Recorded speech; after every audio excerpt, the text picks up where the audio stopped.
పరిశుద్ధ నామమునకు మహిమ కలుగును గాక. క్రీస్తునందు ప్రియ దేవుని బిడ్డలారా, ప్రభు అయిన యేసు క్రీస్తు పరిశుద్ధ నామములో మీ అందరికీ ఉదయకాల శుభములు తెలియచేయచ్చు ఉన్నాను. ఈ దినమంతయు మీకు మీ కుటుంబానికి దీవెనకరముగాను ఆశీర్వాదకరముగాను దేవుడు అనుగ్రహించాలని మీ కొరకై ప్రార్థిస్తూ ఉన్నాను. నేటి దినము కొరకు ఏర్పాటు చేయబడిన దేవుని వాక్యము దినవృత్తాంతములు 2వ గ్రంథం 26వ అధ్యాయం 16వ వచనం. అయితే అతడు స్థిరపడిన తరువాత అతడు మనస్సున గర్వించి చెడిపోయెను. అతడు ధూపపీఠము మీద ధూపము వేయుటకై యెహోవా మందిరములో ప్రవేశించి తన దేవుడైన యెహోవా మీద ద్రోహము చేయగా. ప్రియులారా, నేటి దినము కొరకు ఏర్పాటు చేయబడిన ధ్యానాంశము యోగ్యమైన ప్రవర్తన.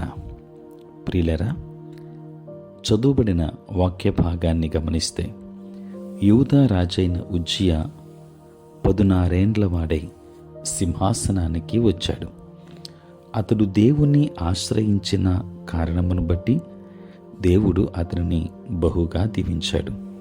అందువలన అతని రాజ్యం బహుగా స్థిరపరచబడింది. ప్రియులారా, క్రొత్త ఆయుధాలు కూడా కనిపెట్టాడు. అయితే అతడు స్థిరపడిన తర్వాత మనస్సులో గర్వించి చెడిపోయాడు. ధూపపీఠం మీద ధూపం వేటకై దేవుని మందిరములో ప్రవేశించి యెహోవా మీద ద్రోహం చేశాడు. ప్రియులారా, ఆ రీతిగా చేయకూడదని యాజకుడైన అజర్యాయు అతనితో కూడా 80 మంది యాజకులు కూడా చేరి అతనిని అడ్డగించారు. అయినా అతడు వారిని లెక్క చేయలేదు. ధూపార్తిని చేతపట్టుకుని రౌద్రుడై యాజకులపై బహుగా కోపగించాడు. అతడు ధూపపీఠం ప్రక్క నిలువగా దేవుడు అతన్ని శిక్షించిన కారణముగా అతని నొసట కుష్ఠం రోగం ప్రారంభమైంది. వెంటనే యాజకులు అక్కడి నుండి అతనిని వెళ్ళగొట్టారు. ప్రియులారా, అతడు చనిపోయి రాజుల సమాధి యొద్ద కాక వేరుగా సమాధి చేయబడ్డాడు.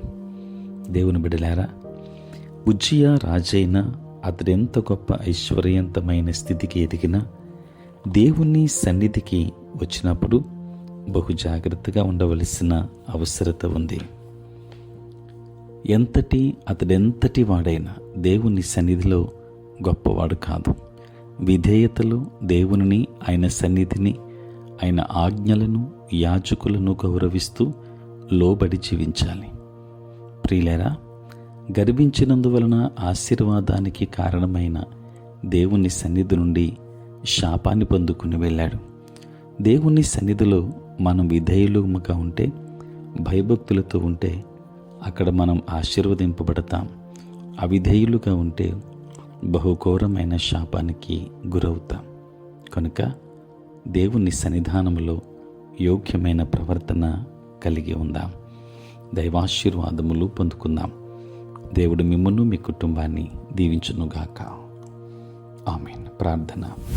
పరిశుద్ధుడైన తండ్రి, ప్రేమ కలిగిన ప్రభువా, మీ పరిశుద్ధ నామమునకై వందనాలు, స్తుతులు, స్తోత్రాలు చెల్లిస్తున్నాం నాయన.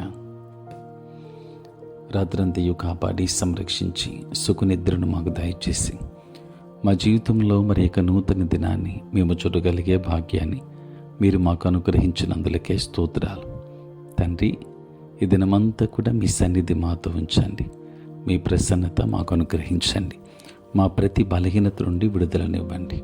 మా పనులలో, ప్రయాణములలో, పరిచర్యలో మీరే తోడై ఉండండి తండ్రి. ప్రభువా, నీకు స్తోత్రాలు నాయనా.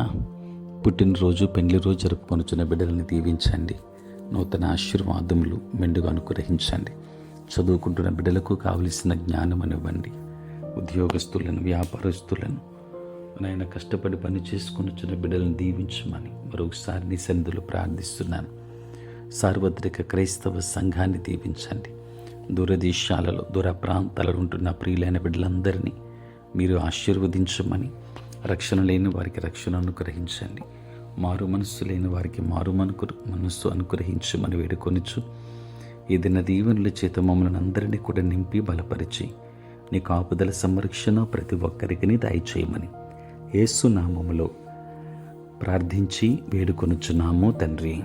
ఆమేన్. తండ్రి, కుమార, పరిశుద్ధాత్మ త్రియేక దేవుని దీవెన సదా మనకందరికీ తోడై ఉండును గాక. ఆమేన్.